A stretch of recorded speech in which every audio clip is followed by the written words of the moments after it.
But gentlemen, Football. let's put a bow on Stefon Diggs trade week with this question here, okay? And by the way, Matthew Collar has a great piece on scorenorth.com he posted yesterday, just talking to people behind the scenes and really doing a deep dive into why exactly did the Vikings and Stefon Diggs break up. I mean, Stefon Diggs is the guy that caught the Minneapolis Miracle, one of the most prominent plays in NFL history. He is your Franco Harris. He is etched in stone as a Viking hero on the field. And 2 years later, 3 years later, 2 years later, the relationship just got to a point where you had to trade him. And so here's my question for you guys. Regardless of how the marriage ended, to what degree do you think the Vikings will regret trading Stefon Diggs, underutilizing him last year, and then trading him in the prime of his career? Which administration are we talking about? The current one or the one that's going to replace the current one? Because I think the administration that's going to replace Spielman and Zimmer are going to look back and say, what were they thinking? I mean, to me, this is not that tough. This is not a story about a guy who decided that he didn't like Minnesota and thought, I want out, or he didn't like the team and his teammates and thought, or he said, you know where I really want to go? I want to go to a big market team like the Buffalo Bills, right? So if you force your way out, there can be things that a team can't do. But to me, this is a really simple story of a team that elected to choose Dalvin Cook and the path that Dalvin Cook can take this team down over Stefon Diggs, who is in 2020 a superstar type of receiver, and those are hard to find. I think as far as Mike and Rick are concerned, they did the right thing because Rick got a big haul back, and they're thinking we're going to run the football and maintain possession of the football, and Mike's thinking I'm going to keep my defense fresh. And the next coach who comes along with a new GM is probably going to be an offensive-minded guy who's going to say, boy, Stefon Diggs was a really good player that you traded, and I don't care what you got back. A guy like that is hard to find.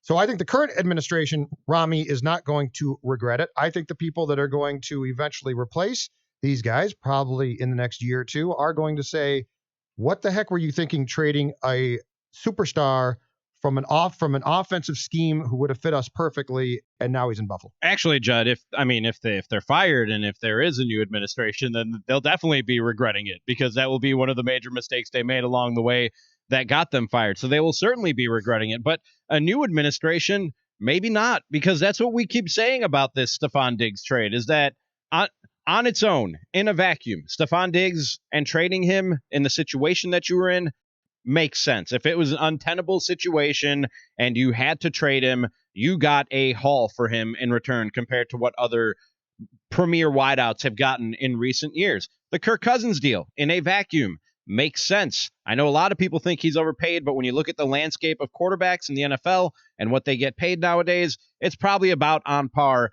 of what Kirk Cousins should make. And if he wasn't making it here, somebody else would have paid him to make it elsewhere. That's what he's worth, and that's a move that you make to win now. But the two moves together, they don't jive. The Stefon Diggs trade got you assets that will help you down the road. So maybe a new administration will come in and go, great, we have all these draft picks that are just about ready to pop. You know what I mean? These guys are just about ready to go. They're just about NFL ready, because we've seen that it takes 2, 3, sometimes 4 years for rookies to reach their maximum potential and make the maximum impact that they can for a football team. So I think if we're talking about a new GM and a new coach 2 or 3 years from now, and these draft picks pan out in any way, shape, or form, but Spielman and Zimmer aren't here to see it, the next administration might be saying, good job on that Diggs trade, you guys. I know it got you fired, but we got some good football players here, and we're ready to win right now. So here's the intersection that I'm standing at, and this is where I legitimately don't have an answer to this question, because I have one answer based on the here and now and the Vikings offense, but then I have another answer based on history and roster construction and which positions matter most. So the first road is, how will this impact the Vikings right now? And I think the Vikings, whether it's this regime or if Judd's right and another regime takes over, I think in the short term, you will look at Stefon Diggs maybe not putting up as many yards as he would with an actual quarterback. It's not like he joined a better quarterback in Buffalo, so I don't think he's going to all of a sudden get to like 1,500 yards. Tell that to the people in my timeline, Phil. Like for Buffalo people? I'm assuming that they're Buffalo people, but yeah, I had a lot of Josh Allen is better than Kirk Cousins in my timeline. Yeah, I know. He's more mobile. I know. So like he might be able to run for a couple more first downs. But He jumped really high. He's a good third great. down We running saw back. that here. Yeah, but solid third down running back. Can catch the ball out of the backfield. We saw that in the playoffs last year. I mean, did you watch that playoff game that guy played? Like, have you ever seen a quarterback more scared for his life in a playoff game? Oh, Well, there's probably some Mitchell Vikings Trubisky quarterbacks. last year playoffs. Mitch Trubisky. Not last year. 2 years ago. Yeah, 2018. But I think Stefon Diggs makes like him not being in the mix unless you replace him with a star left tackle. If you can swap Stefon Diggs somehow, not linearly, but like if you can trade out Stefon Diggs' salary and spot and whatever for Trent Williams, okay, like now we can talk. If it's just for draft picks, then the Vikings are worse in 2020 than they would have been with Stefon Diggs. So in the short term, if you're looking at him putting up somewhat decent numbers in Buffalo and 1,000 yards and scoring touchdowns and on the highlight reels, like they are going to live to regret it in the short term. But over the long run, I found this list. If you look at the top wide receivers all-time career yardage, and let's just take Jerry Rice and his, I believe, 5 Super Bowls off the top of that list, okay? Maybe that's not fair to do, but I'm going to take Jerry Rice off this list. Help me count the Super Bowl championships here, okay? These are the greatest wide receivers of all time based on yardage, which is a pretty good, if you look at this list, it's a pretty good reflection. Like the top 20, most of the guys you would consider, if not all, the great receivers of all time are on this list. Larry Fitzgerald, 0, right? Yep. Okay. Terrell Owens, 0. Randy Moss, never won a championship. Mm-hmm. Undefeated regular season with the Patriots, never won a championship. Mm-hmm. Isaac Bruce got 1, right? 1999 Rams. Yep, Rams. So he got beat 1. the Titans. Okay. Tony Gonzalez as a tight end is 6th on this list. I don't think he ever won a championship. Played in Certainly Kansas not with the City Falcons. and the Falcons. Tim Brown with the Raiders. Never won a championship. Okay. Got beat in the Super Bowl one time, Okay. right? Steve Smith, did he maybe win one? Did he win one with Baltimore? Baltimore like at the end? Might have, yeah. Somebody can fact check that. I don't know. Yep. I don't think he did. I think their Super Bowls were before Steve Smith got there. So Steve Smith, yeah. Marvin Harrison got 1.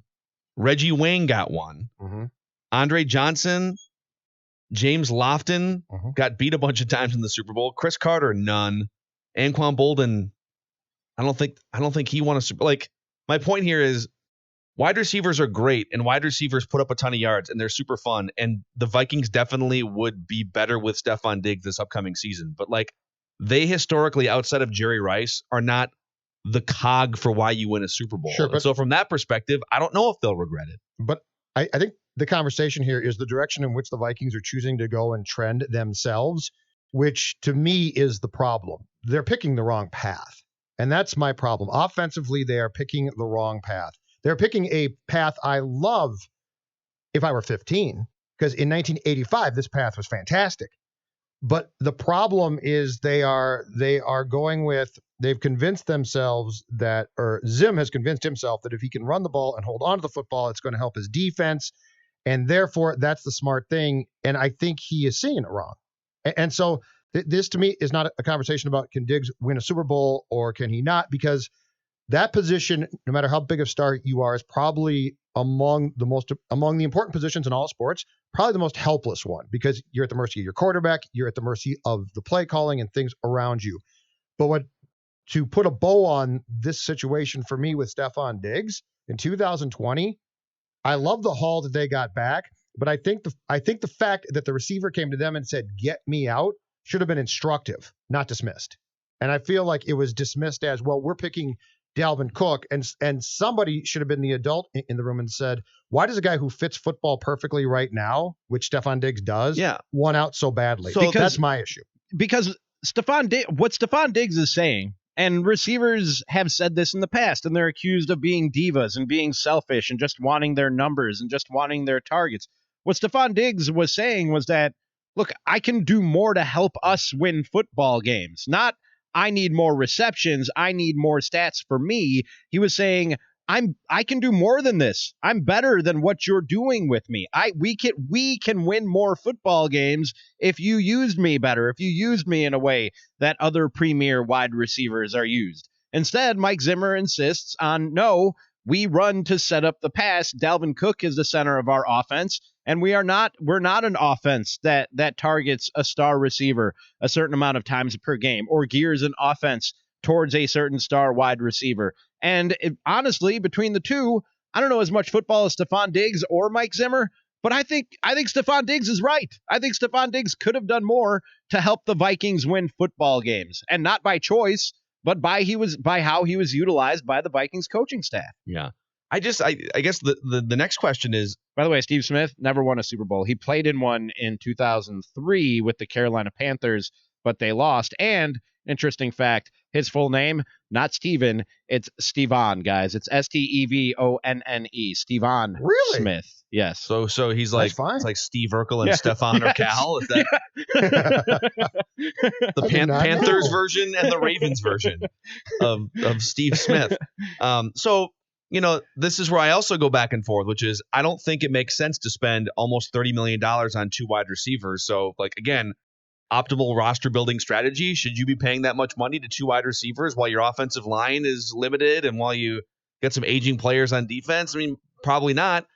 But, okay, you were paying that much to 2 guys. Could you have salvaged the relationship with Stefon Diggs? Did it have to be, sorry, there's just we can't get you 30 extra touches compared to some of the other. Nice. That was a really nice contract. How salvageable should this have been? How much is it going to bug you guys if we go down the track that we think we're going down right now when you see the contract terms for Dalvin Cook, who is probably going to break the bank? That's the one where I'm going to come back and be like, wait. So you traded Diggs, and I get that Diggs and Thielen were well compensated, but Diggs had a very pretty much team-friendly contract. And now you're giving this to a running back, and I'll say the year again, in 2020. And that's going to stop me. I don't know if you read Chad Graff's article today at The Athletic, but he talked about the potential for an extension, and he says that we don't know what a new deal necessarily will look like, but people that he's talked to have said that any extension for Dalvin Cook is going to require about $6 million new dollars on the books for this season. I've heard a lot of people say that you don't have to add any money for Dalvin Cook this year and eat up more salary cap space where you're strapped. But Chad says that any new deal is going to probably include at least $6 million new money this year. Yeah. And I don't know how you do that. You have, I think, $7 million left as is. Well, let me make something clear of my stance on Dalvin Cook here. And Ramie's right about the salary cap and the fact that you don't have that much money to spend, and that's a problem in the short term. But let's say you find a way to do it. I'm less concerned about the position. You should never pay a running back this much money.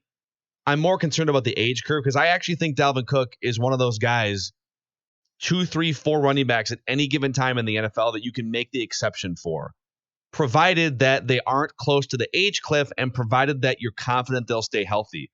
And the problem is by the time running backs get to the point where you have to pay them that much money, your confidence in those two things starts to wane. So there's really no, even if the running back is in that group, right. And I think Dalvin Cook is in that group that is separated from, you can just find anyone in the 3rd round. For most starting running backs, yes. But you don't just find Dalvin Cook anywhere. Did you think Melvin Gordon was in that group 3 years ago? I did not personally. Okay, because I did. I thought Todd Gurley was in that group. So did the Rams. Well, for sure. Todd Gurley's a great one. Why? The Cardinals thought David Johnson was in that group, so they paid him. Correct.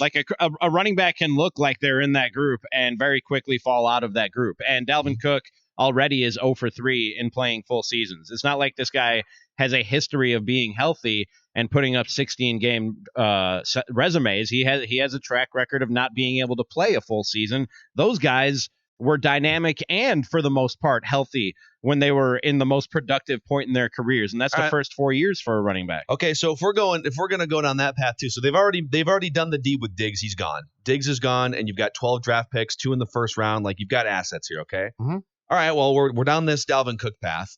We all think Alex Madison is a really good running back. Mm-hmm. I don't think he's as good as Dalvin Cook, but Alex Madison is one of those guys where you just find a guy like Alex Madison and you draft him outside the 1st round, and he can be your starter. He's not going to be the best running back in the NFL, but could he be one of the 15 best? Is he one of the 2 or 3 best running backs in the division right now, if given workload? Maybe. Right. So would it make more sense? I mean, you're in the trading spirit here if you're the Vikings. Would you guys rather just trade Dalvin Cook away or however it plays out if you decide to not sign him to a long-term contract and say, we're actually going to go with Alex Madison. We know he's not as good, but he's going to cost a lot less over the next 3 years. I don't know what you would get. Like, would you get a 3rd round pick? If you traded Dalvin Cook right now, nobody's giving you a 1st round pick, right? Yeah. Injury history. So let's say you traded him right now and somebody gave you a 3rd round pick for him. But over the next 2 or 3 years, you don't have to spend 14 or 15 million on a running back. Now you're not spending 15 million on Diggs. Do you know what I want? I want to understand what the hell they're doing. That's what I want. I want to understand, because it's more than Diggs. It's more than Dalvin Cook. It's more than Cousins. It's all of these things combined with moves that I really like. Jettisoning guys from the defense now, like Rhodes, and allowing Waynes to sign that stupid contract with the Bengals, which I think is way too much. And the Griffin move, which I agree with. I like those moves. And Ramie, I look at those moves and I say, that's the right track. And you know what? In 2020, it might hurt you. But you're doing the right thing because the window that you perceive to be open when you sign Cousins is now gone. But what are you doing in extending Kirk to get $10 million more dollars? The only thing I can come up with, Judd, the only thing I can come up with is this. They've made some moves that help them now. They've made some moves that help them down the road. And a few weeks ago, Mike Zimmer was saying that this is a young man's game. And we talked about this earlier on Score North Live. That's not something a coach who feels his job is in jeopardy says. A coach whose job is in jeopardy, he comes out and says, look, we need guys who can help us win now. I'm not about stockpiling draft picks and prospects and teaching these guys how to play football. I need guys who can help me win football games now. Mike Zimmer is saying, hey, man, this league tends to curve young. You know what I mean? That sounds like a guy who knows he's going to be here for another 2 or 3 years. So he's doing some things that can help them win football games now, and some things that can help him win football games when he's 2 or 3 years down the road. And I know people are telling you, Judd, that there isn't necessarily an extension in place or close to being locked in. Maybe he's just that confident in himself as a coach and in this football team that they'll be good enough in 2020 that he'll still be around in 2021 to reap some of the benefits of these moves they're making. And to help answer part of Judd's question, what the hell are they doing? I think they still would like to make another move or two, whether it's a Trent Williams. Like, there's still things that they can do. So it feels a little bit incomplete, but the main thing that they're doing is, as Mike Zimmer said, they're trying to get younger, and there is some value in just not paying guys who are on the age cliff and getting rid of them. But then Dalvin Cook doesn't make sense.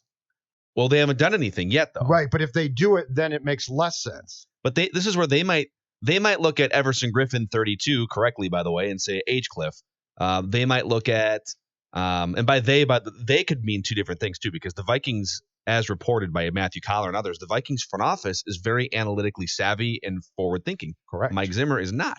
So could Mike Zimmer be looking at Dalvin Cook as, listen, he's only 25 or whatever. Mm-hmm. Yeah, the age cliff is still 3 years away, and the front office could be saying something completely different based on their data. But in general, lowering the average age of your roster is not a bad thing for the Vikings right now. I agree with that. So that's on the defensive side, Linval, Joseph, those moves make sense. I like those moves. But the problem is, I think the worst thing that could be happening, which I think is probably what's transpiring now, is different people serving different agendas for what they feel is best for this team, and people are pulling apart instead of gelling together. And my gut tells me that that's where this is going, and that's the problem, because that's how you end up with a fractured front office with people doing different things, and ultimately end up in this nebulous never world of football where you're trying to serve different things. Yeah. So we'll see. I guess I didn't think there'd still be this many unanswered questions going into essentially week 3 of the NFL new league year. But next month, when we come back and do this show on Monday, there's probably still going to be a bunch of things on the table and a bunch of moves that can be made.